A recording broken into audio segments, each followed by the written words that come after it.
am lecturer in metallurgy. Today I am here to discuss a topic of heat treatment technology of 5th SEM, that is annealing. So, what is annealing? Mainly, when we do a sample, when we heat it, then soak it, then cool it, then what are the property changes occurs? That is mainly annealing. So here there are various advantages or various purposes of doing annealing. Those are written here one by one. So the first one is relieve internal stress that retained inside the sample after doing annealing, and the second one is it improve or restore ductility and toughness in the annealed sample. So when we do other mechanical treatments, usually the ductility is lost. So to restore that property, we have to go to annealing process. So here the third one is enhance machinability. So after doing annealing of a sample, that annealed sample has a better machinability than the previous unannealed one. So the fourth property which is developed after doing annealing, that is the elimination of all the chemical inhomogeneities or any such variation in composition or any foreign particles that will be retained inside the sample, that will be removed or eliminated. So the fifth one is refined grain size. It means it also refines the grain size of the annealed sample. It maintains the uniformity as well as the proper uniform crystal structure pattern of that annealed substance.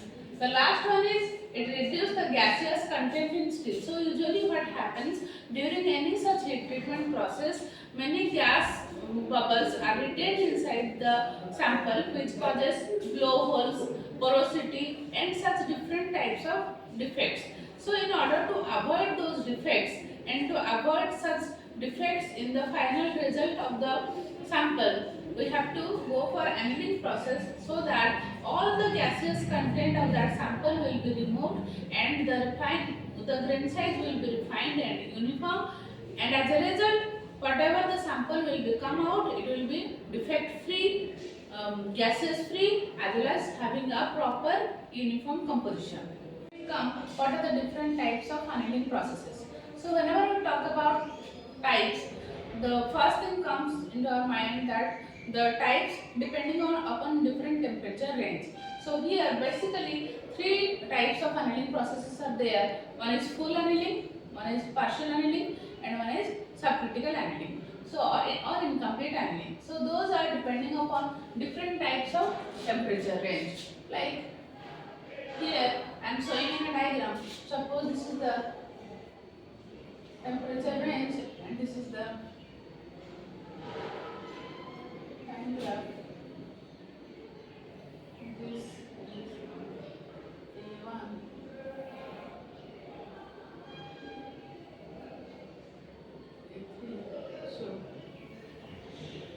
A3.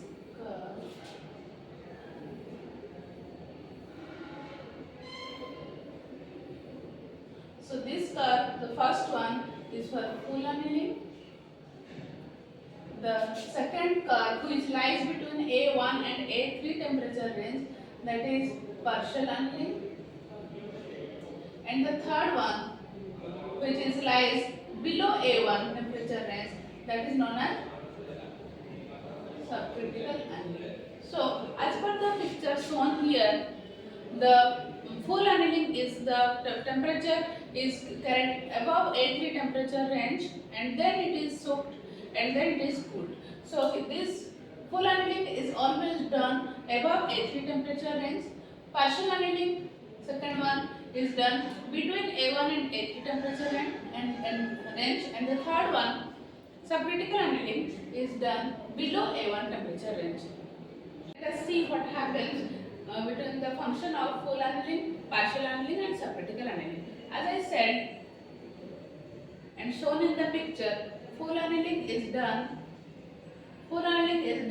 about 30 to 50 degrees centigrade above A3 temperature range, which we have already shown in the picture. So what happens, the steel is held at this temperature for predetermined time, which is already determined or fixed by the process, and then followed by cooling at very slow rates such as cooling in the furnace, so that the microstructure will be uniform and homogeneous and there will be no such variation in the composition. These things happens in full annealing process. So temperature is restricted due to checking of grain coarsening. If we vary the temperature range, or particularly if we go on increasing temperature again and again, then the grain size will be coarse and there will be no such uniformity in the grain size, which is a very mandatory or very important factor in full annealing. We have to achieve grain size properly, uniformly, so that the ultimate properties will come out very good. So the last one is, this process is not hyper-reductor, is not for hyper-reductor steels. The reason for this is that heating above the ACM followed by slow cooling will result in coarsening of grains. It means if we go for hyper-reductor steel and we go on increasing on such higher temperature, go on heating on such higher temperature and then soak it and then cooling it, the grain size will be coarse and the strength of that final product will not be that much good enough. So the second one is partial annealing. As we shown in the picture, that partial annealing takes place in between A1 and A3 temperature range. So here it is also known as intercritical or incomplete annealing. Generally, hyper-reductor steels are subjected to this treatment. In this process, steel is heated between A1 and ACM temperature. It is followed by slow cooling. The resultant microstructure consists of fine perlite and cementite. So, at low temperature involves this process and it is less expensive than full annealing. That's why this process is very much followed.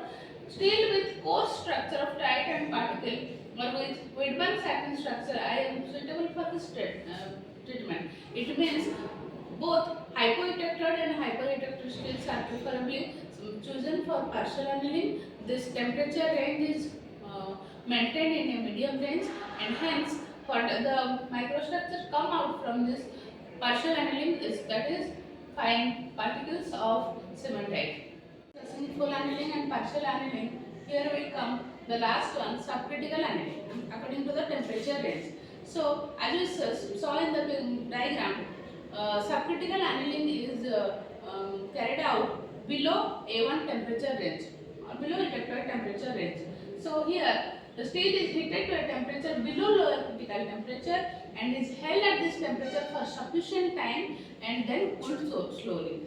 In order to get proper microstructure, proper grain size and to avoid any such foreign particles, we need to cool it, we need to soak it for a prolonged time and then we slow cool the sample, which is done subcritical annealing. So the main purpose of doing subcritical annealing process is to remove the hardness and to increase the ductility, which is ultimately increasing the machinability of that particular sample. So here the main outcome of the final product is that here the hardness is reduced and the ductility is increased.